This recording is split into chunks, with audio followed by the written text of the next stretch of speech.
सिर्फ 362 साल पहले 31 अगस्त 1659 के दिन दारा शिकोह की हत्या कर दी गई थी। दारा शिकोह ने मुगलिया सल्तनत को सही रास्ते पर लाने की चेष्टा की थी। शाहजहां दारा शिकोह को ही अपना वारिस बनाना चाहता था। उसके अपने भाई औरंगजेब ने ही उसको मौत के घाट उतरवा दिया। औरंगजेब ने दारा शिकोह को उनके ही दो सबसे विश्वासपात्र सेवकों की सहायता से पकड़वाया था। बंदी बनाकर उन्हें अश्लील उपहास का पात्र बनाया गया और अंत में दारा शिकोह का सिर धड़ से अलग कर दिया। औरंगजेब ने दारा शिकोह के सिर को चांदी के पनबट्टे में भरकर पिता शाहजहां को उपहार में भेजा। सोचिएगा, किसी पिता को उसके ही प्रिय पुत्र का सिर उसके अपने ही तीसरे बेटे से जब उपहार में मिला होगा तो उस पर क्या बीती होगी। दारा शिकोह के धड़ को हुमायूं के मकबरे के प्रांगण में सामान्य जनों की कब्रों के बीच में दफना दिया गया, मगर उनके सिर को आगरा के ताजमहल के किसी कोने में दबा दिया गया ताकि पिता शाहजहां, जिसे ताज बहुत पसंद था, वह जब भी ताज की ओर देखे अपने प्रिय बेटे दारा शिकोह को याद करे और वह मरदूद जीते जी बादशाह को उसकी बेटी जहां आरा के साथ कैद कर मुगलिया खानदान का आखिरी जालिम शासक बना। उसके बाद ही मुगलों के शासन के पतन की शुरुआत हो गई। औरंगजेब हिंदू मंदिरों को तुड़वाता था।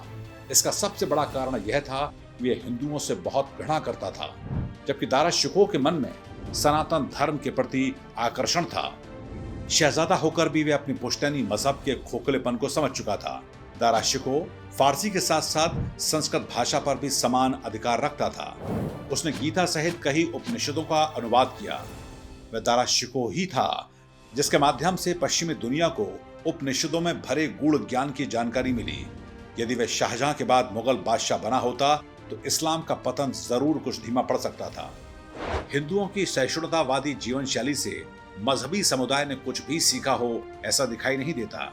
उन्होंने हिंदुओं की सहिष्णुता, शांति प्रियता और संतोष को हमेशा उनकी कायरता और कमजोरी ही माना है। काल प्रवाह को समझना और धारा के साथ मिलकर चलना सभी नहीं जानते।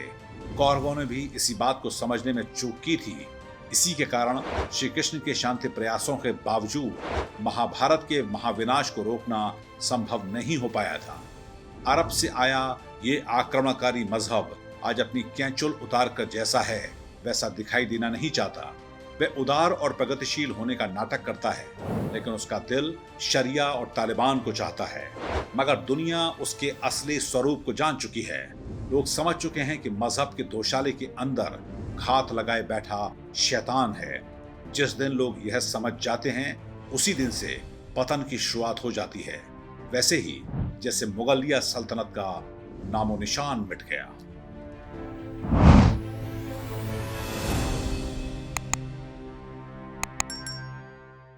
इंडेक्स ऑनलाइन के वीडियो समाज को समर्पित हैं। आप इनको डाउनलोड करके जैसे चाहे वैसे प्रयोग कर सकते हैं। चाहे तो आप हमारे टेलीग्राम चैनल से जुड़ सकते हैं। वहां सारे नए पुराने वीडियो आपको मिल जाएंगे। हमारे सोशल मीडिया लिंक हर वीडियो के डिस्क्रिप्शन में होते हैं। हमारा एकमात्र उद्देश्य हिंदू समाज को जागृत और एकजुट करना है। इसमें सहभागी बने। धन्यवाद।